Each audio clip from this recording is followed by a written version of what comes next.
지금 대학 입시를 위해서 수능 치르는 학생들이 열심히 준비하고 있습니다. 며칠 있으면 수능 시험을 치르게 되는데, 수능 시험을 치를 때마다 늘 텔레비전에서 볼 수 있는 거, 시험 치르는 학교 정문에다가 엿 발라놓고, 엿 붙여놓고, 떡 갖다 놓고 열심히 손 빌고 염주 돌리고 기도하고 이런 모습을 볼 수가 있습니다. 교회에서도 입시생들을 위해서 특별 기도회도 하고 막 그랬습니다. 요즘은 잘 안 하는 것 같고, 우리 교회 올해 수능 치르는 애가 한 명밖에 없다고 하니까 잘 안 하는 것 같아요. 이거 보면서 어찌됐든지 간에 그 시험 치르는 아이들을 위해서 간절하게 비는 부모의 모습을 볼 수가 있습니다. 어떻게 보면 우리 사람은 평생 시험 치르다가 인생이 끝나는 것 같아요. 학교 가려고 시험 치를 뿐 아니라 취직하려고 시험을 치릅니다. 어떤 때는 공무원 시험을 치르려고 몇 수 하는 사람도 있어요. 그래서 시험 치르면 끝나느냐? 그 안에서 진급을 위해서 또 시험을 치러야 됩니다. 참, 이런 거 보면 인생이 시험이 끝날 때가 없다. 시험을 치르는 것처럼 고난도 그렇습니다. 우리 인생이 살아가는 동안에 고난이 끊이지 않고 계속 됩니다. 참, 고난이 없었으면 좋겠는데 그렇지 않고 끊이지 않고 계속 와요. 그러다 보니 참 힘들다. 인생이 참 힘들다. 그래서 예수님께서 수고하고 무거운 짐진 자들아 다 내게로 오라 하는 말씀을 하셨지요.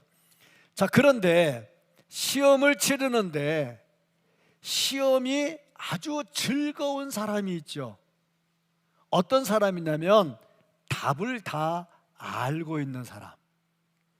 가만히 보니까 답을 다 알고 시험 본 사람이 한 사람도 없는 것 같아가지고, 자, 답을 알면 시험 보는 게 걱정이 안 되고 즐겁지요.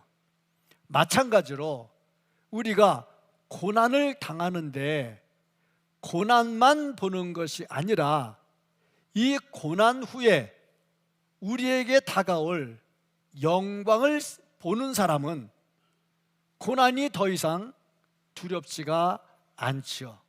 뭐든지 알고 있으면 그렇게 걱정이 안 된다. 오늘 본문 말씀을 보면 다윗이 하나님께 기도한 내용이 기록이 되어 있습니다. 오늘 이 말씀의 제목에 다윗의 믹담시라고 붙어 있어요. 이 믹담시라고 하는 게 무슨 뜻이냐면 교훈한다, 가르친다 하는 내용이 담겨 있어요. 그러니까 이 시는 다윗이 교훈하려고 기록한 시다 하는 거죠. 뭘 교훈할까? 그리고 보니 다윗이 엄청난 고난을 당했는데 그 고난을 당할 때에 여호와여 주의 의로운 오른손으로 나를 구원하소서 하고 기도할 때 하나님께서 그 기도를 들어서 응답해 주셨다는 것. 그러니까 내가 이렇게 했던 것처럼 당신들도 이렇게 하면 하나님께서 의로운 오른손으로 구원해 주실 것입니다. 그것을 가르치려고 기록했다는 거죠. 다윗이 이 말씀을 기록하게 된 배경, 전쟁을 앞에 놓고 전쟁에 참전해서 두려울 때에 그 앞에 막강한 군사가 진치고 있을 때 어떻게 저것을 파헤쳐 나갈까 기도했더니 하나님께서 들어주셨다. 이 말씀은 사무엘하 8장 13절 말씀과 또 열왕기상 10장부터 13장까지의 말씀, 그 내용이 기록이 된 겁니다. 그렇다면 다윗이 하나님께 기도할 때에 오른손으로 나를 구원하소서 기도할 때 다윗의 상황은 어땠을까? 그 기도를 들으시는 하나님은 어떻게 응답하셨을까? 다윗에게 응답해 주신 하나님은 지금 우리에게 어떻게 하실까? 오늘 말씀 속에서 힘들고 지친 우리의 모든 심령들이 힘을 얻고 하나님의 음성을 듣고 하나님의 의로운 오른손을 붙들고 승리할 수 있기를 예수님의 이름으로 축복합니다. 아멘. 먼저 이 말씀을 통해서 볼 수 있는 것은 주님의 백성도 징계를 당한다 하는 겁니다.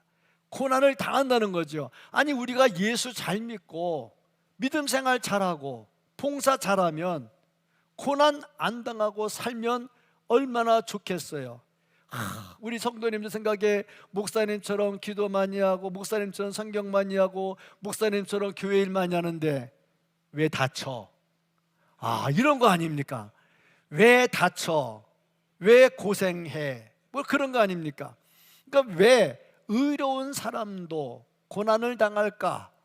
왜 믿음이 좋은 사람도 고난을 당할까? 오늘 본문을 통해서 다윗이 고백하는 것은 하나님이 버리셨기 때문이다. 왜 버려?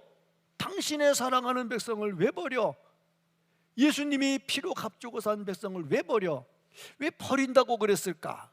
오늘 말씀의 1절을 보면 이렇게 기록이 되어 있습니다. 하나님이여 주께서 우리를 버려 흩으셨고 분노하셨사오나 지금은 우리를 회복시키소서.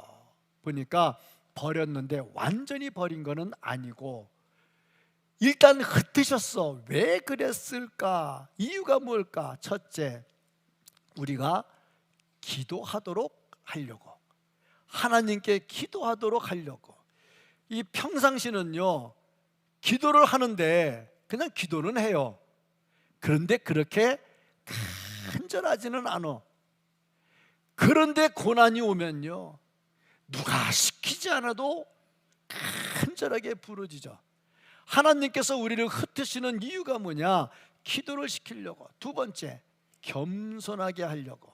이렇게 어려운 일 당하면요 낙심하게 되거든요. 내가 이것밖에 안 돼?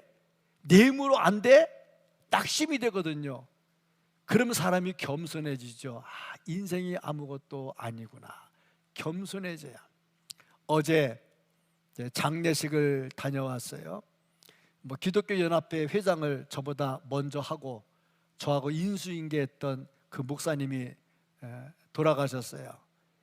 나보다 나이 1살 많아요. 같이 지내고 그랬는데 돌아가셨어.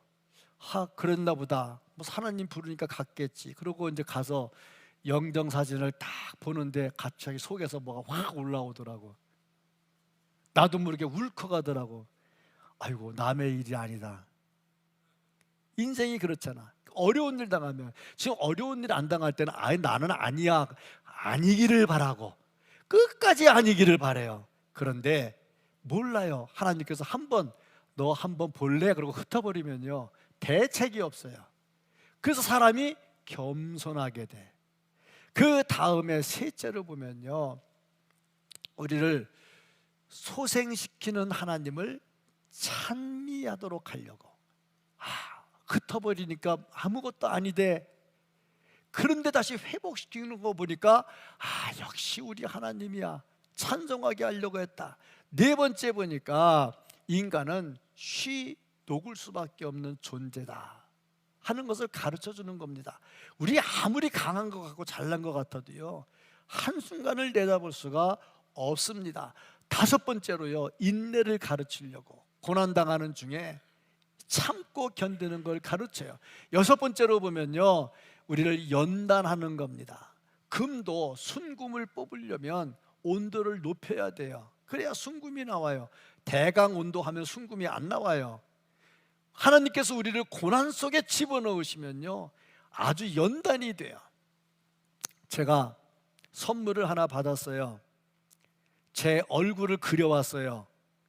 암만 봐도 내 얼굴이 아닌 것 같아. 근데 그 그림은 초상화가 아니니까 얼굴을 똑같이 그리는 건 아니래. 근데 이렇게 보다 보면 저 김양원 목사님 같은데 그렇게 그리는 거래. 하여튼 선물을 받았어.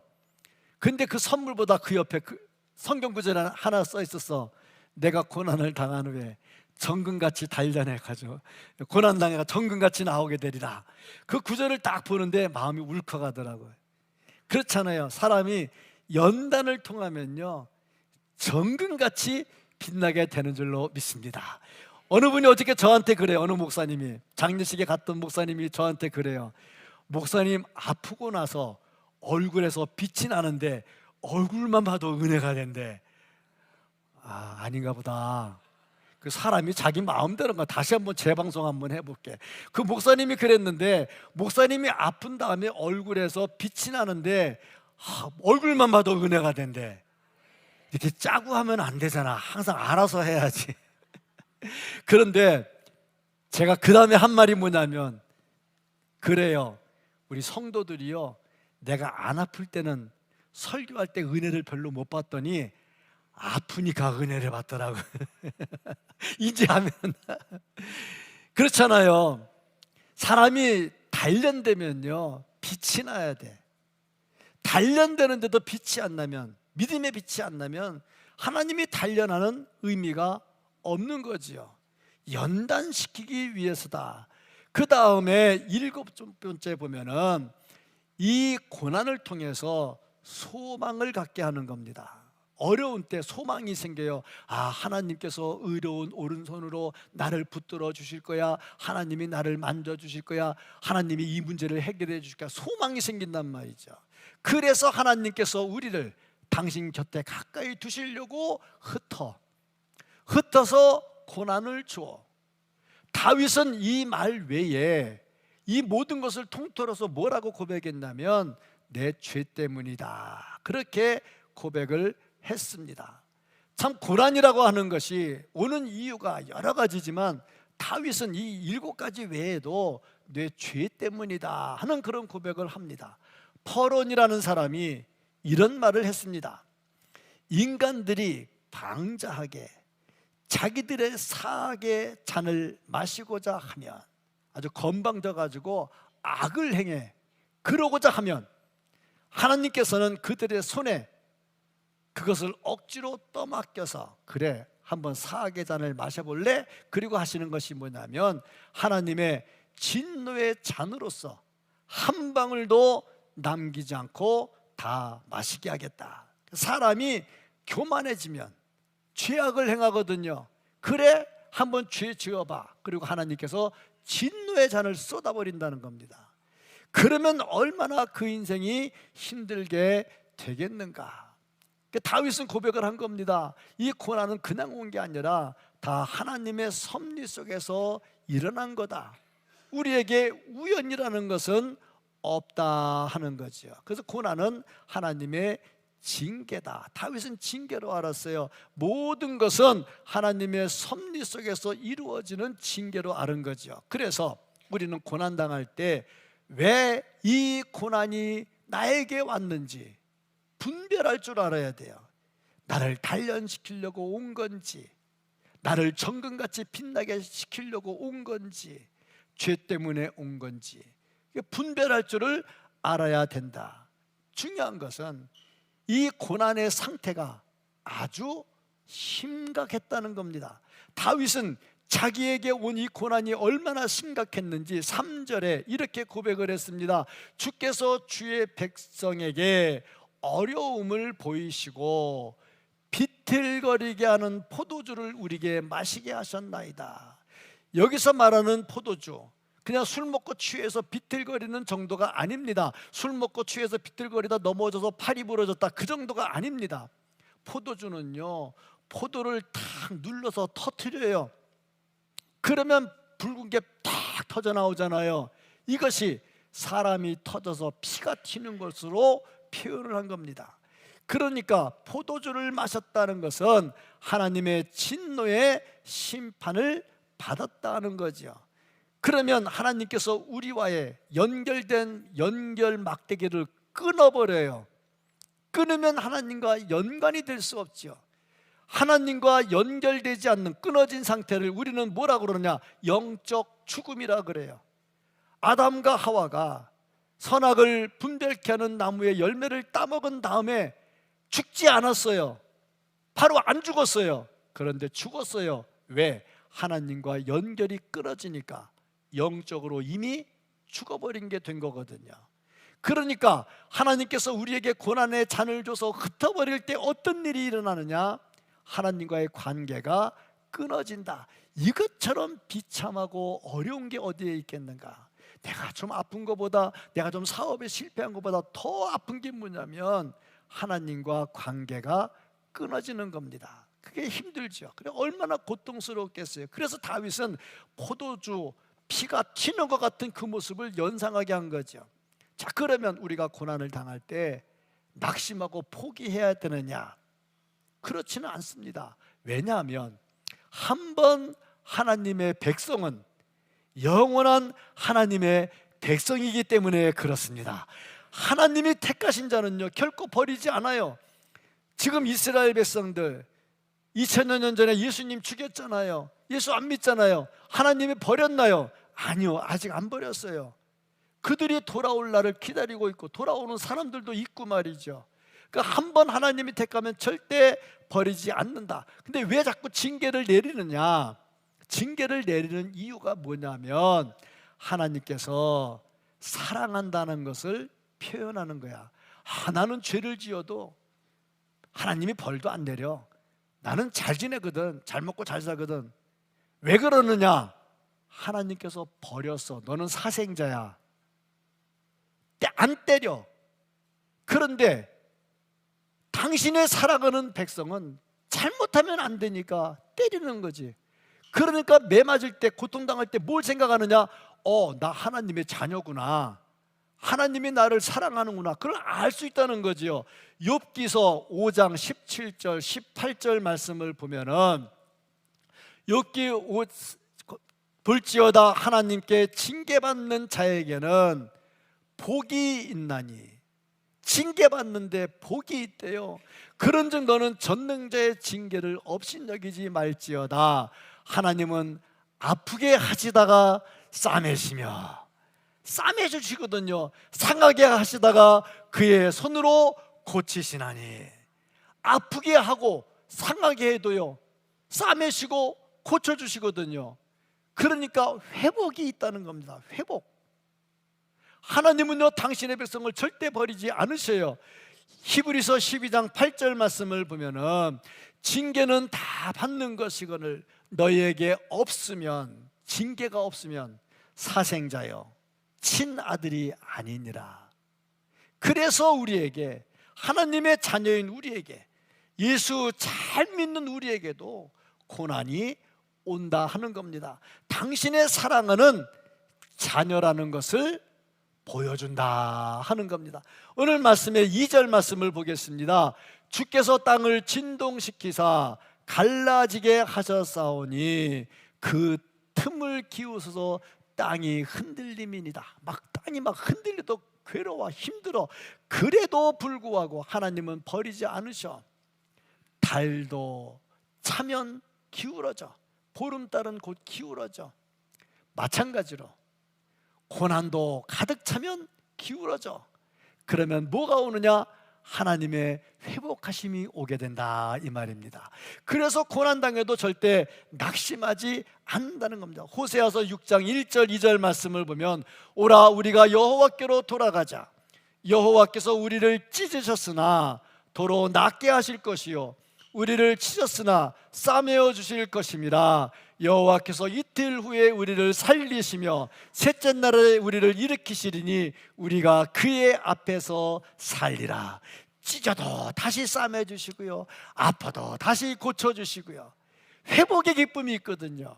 그러니까 고난을 당해도 낙심하지 말고, 혹시 힘들고 지치고 세상 살기 싫고 그런 아픔들이 있다면 오늘 오른손으로 구원하시는 싸매시는 하나님의 은혜를 체험하시기를 주님의 이름으로 축복합니다.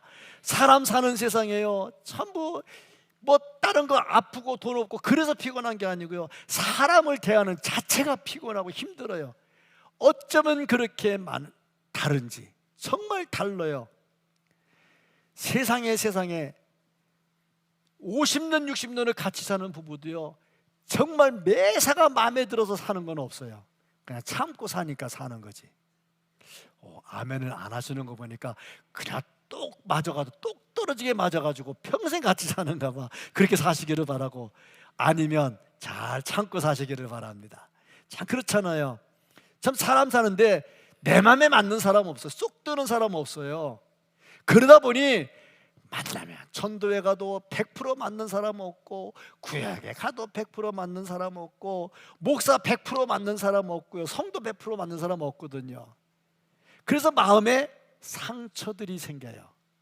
오늘 그 상처들 하나님이 싸매 주시고 치료해 주시고 깨끗하게 정리되시기를 주님의 이름으로 축복합니다. 다윗이 그 고난을 당할 때, 포도주 터지고 땅이 흔들리는 그런 고통을 당할 때도 낙심하지 않았어요. 왜냐? 구원에 대한 확신이 있었거든요. 하나님께서 만져주심에 대한 확신이 있었거든요. 4절 말씀을 보겠습니다. 주를 경외하는 자에게 깃발을 주시고, 하나님이 깃발을 준대. 지금 저 말씀은 다윗이 전쟁하러 나가서 앞에 적군이 있을 때 하는 말입니다. 깃발을 준대. 깃발이 뭐냐? 깃발은 군인이 내세운 겁니다. 자기 군대를 대표하는 상징이죠. 깃발을 꼽았다는 것은 자기 군대가 이겼다는 것이고, 깃발을 뺏었다는 것은 그 군대가 졌다는 것이고, 그 뺏은 깃발을 반드시 짓이겨 버리죠. 이스라엘이 가자 지구에 막 쳐들어갔어요. 뭐 합니까? 가서 이스라엘 깃발을 딱 꼽습니다. 승리의 상징이죠. 그 다윗이 깃발을 나에게 주었다는 것은 무엇을 말하냐면, 하나님께서 승리하게 하신다. 하나님이 누구에게 승리하게 하시느냐? 하나님과 함께하는 사람. 누가 승리하느냐? 하나님이 함께하는 사람 승리를 하지요. 그러니까 다윗이 함께 하시는 하나님, 건져주시는 하나님, 깃발을 주시는 하나님을 찬송하고 확신을 갖는 겁니다. 오늘 본문 말씀 7절 8절 말씀을 보면은 길르앗이 내 것이요 므낫세도 내 것이며 에브라임은 내 머리의 투구요 유다는 나의 규이며 모압은 나의 목욕통이라. 에돔에는 나의 신발을 던지리라. 블레셋아 나로 말미암아 외치라 하셨도다. 아주 강하게 얘기하잖아요. 하나님이 함께 하시니까 승리할 수 있다. 앞에 아무리 강력한 성이 있어도 그 깃발을 내가 꺾어버리고 내 깃발을 꽂고 반드시 승리한다. 확신을 갖잖아요. 왜? 구원에 대한 확신, 하나님에 대한 확신, 오른손으로 구원해 주시는 하나님에 대한 확신이 있기 때문에 그렇습니다. 그러면 다윗이 무엇 때문에 이런 확신을 가질 수가 있었을까? 첫째, 말씀에 대한 확신이 있었기 때문에 그렇습니다. 누구의 말씀이냐? 하나님의 말씀이야. 하나님은 어떤 하나님이냐? 신실하신 하나님이요. 신실하신 하나님은 어떤 하나님이냐? 약속한 것을 반드시 지키시는 하나님이시야. 그 하나님의 말씀, 내가 오른손으로 너를 붙들리라, 참으로 나의 의로운 오른손으로 너를 붙들리라 하시는 하나님의 말씀, 거기에 대한 확신이죠. 그러니까 우리가 승리하려면 말씀에 대한 확신을 가지고 있어야 된다는 겁니다. 하나님의 말씀보다 더 귀한 게 없어요. 슈미트라는 사람이 이런 말을 했습니다. 이 사람이 우주의 문제를 해결하기 위해서 고민을 하고 있었어. 그 해결이 안 돼. 그래서 칸트의 철학을 연구해서 해결이 안 돼. 괴테의 문학을 연구해서 해결이 안 돼.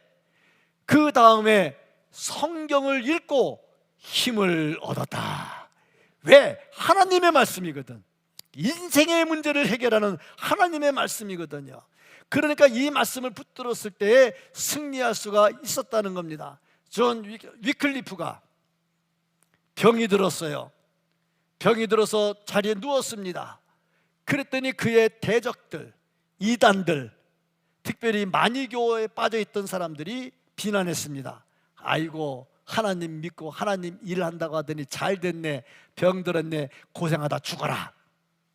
세상에 말을 해도 아무리 미워도 그렇게 말할 수가 있겠습니까? 그랬어요. 그랬대 위클리프가 기도를 했습니다. 하나님, 제가요 하나님의 말씀을 다시 번역을 해가지고 저들이 얼마나 잘못됐는지 밝히게 해주십시오. 기도를 했어요. 이때 교회는 어땠느냐? 이렇게 자기 나라 말로 설교를 안 해. 그럼 뭘로 했느냐? 라틴어로 설교를 했어. 교인들이 라틴어를 알아? 몰라. 제가 라틴어로 설교하면 여러분 알아듣겠어요? 그럼 한번 해보세요. 그럼 못하지. 나도 학교 다닐 때 공부는 했지만 다 잊어버렸지. 그게 언제 때인데 그걸 아직까지 기억하겠어요.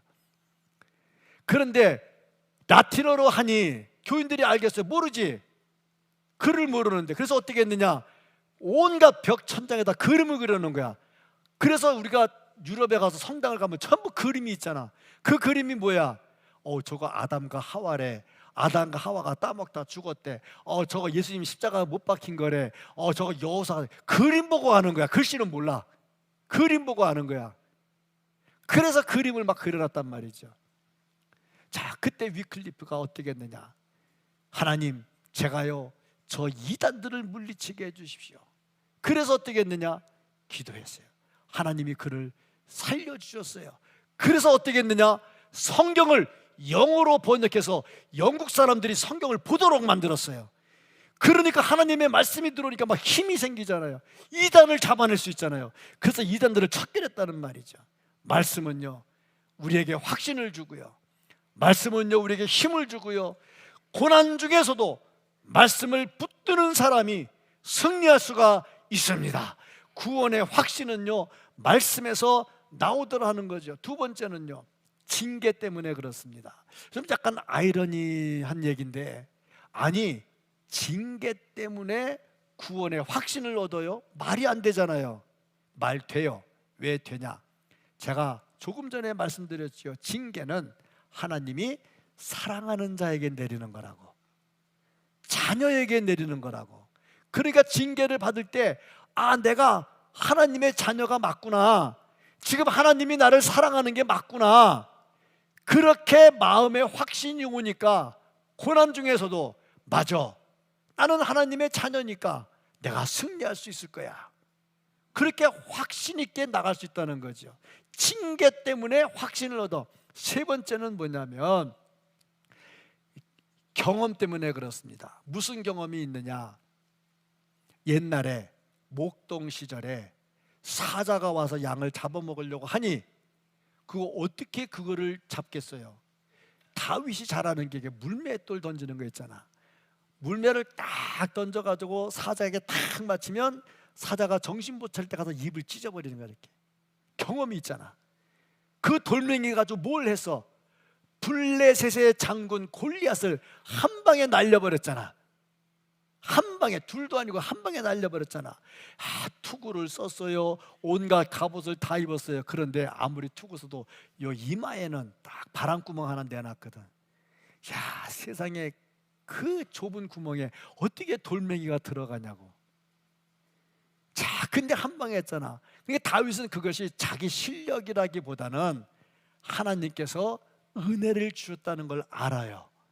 그러니까 이렇게 고난당할 때도, 내가 옛날에 사자 찢을 때, 골리앗 죽일 때 하나님이 함께하지 아니하셨느냐, 그러니 지금도 함께하실 것이다, 확신이 생기잖아요.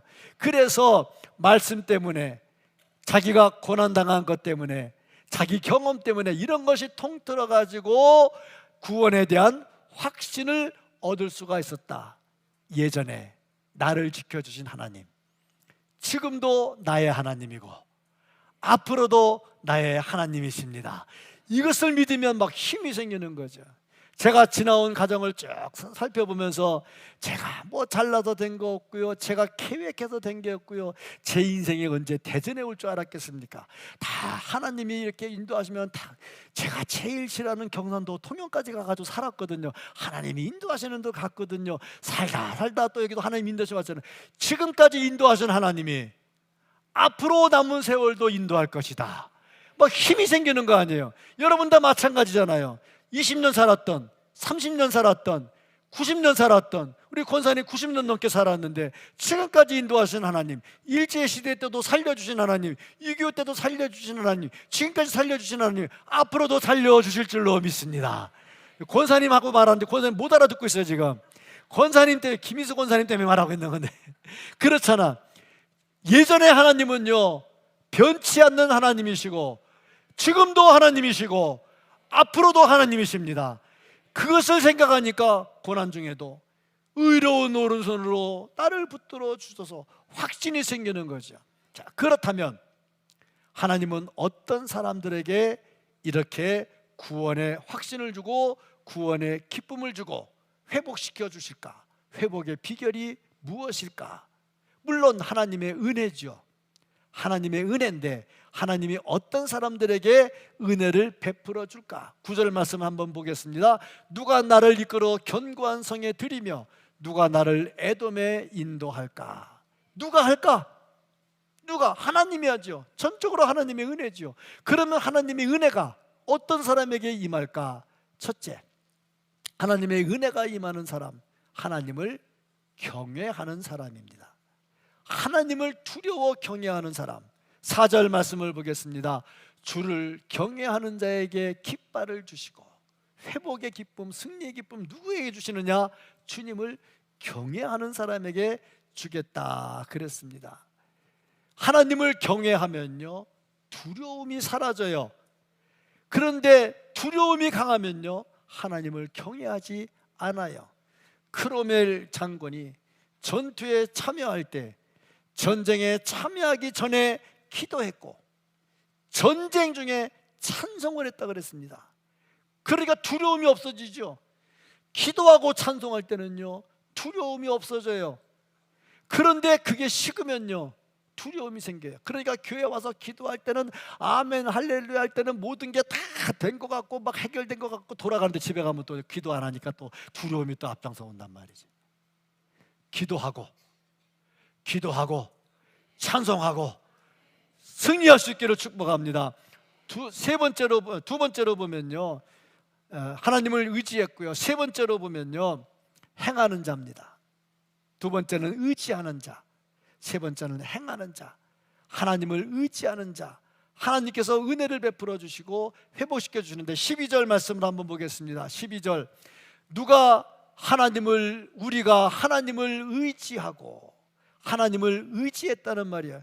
이사야 40장 31절 말씀 한번 보겠습니다. 오직 여호와를 앙망하는 자는 새 힘을 얻으리니 독수리가 날개치며 올라감 같을 것이요 다른 박질하여도 곤배하지 아니하겠고 걸어가도 피곤하지 아니하리로다. 의지하는 자, 강력한 은혜가 나타나지요.